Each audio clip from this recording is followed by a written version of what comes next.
Hi guys! So kakauwi ko pa lang and tumigil muna ako dito kasi pagod na ako kakalakad and bumili nga pala ako neto kasi gusto ko uminom ng Milo. Kasi guys, kakakain ko pa lang and naisip ko na bumili ng Milo kasi gusto kong uminom ng Milo. So guys, tara, punta na tayo sa loob kasi magtitimpla ako nitong Milo. Tara!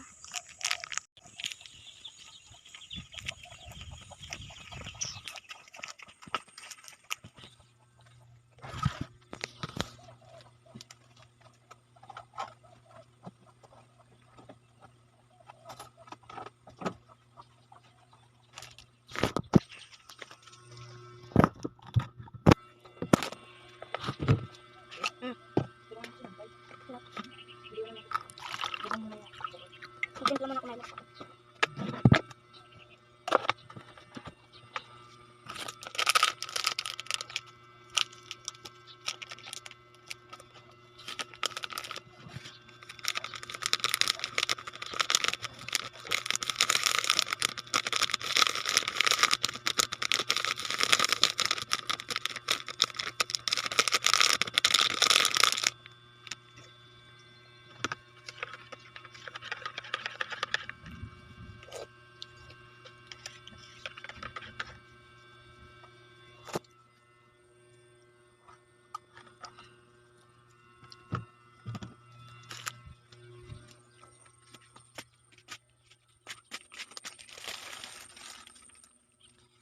Wait lang guys, so babalikan ko kayo.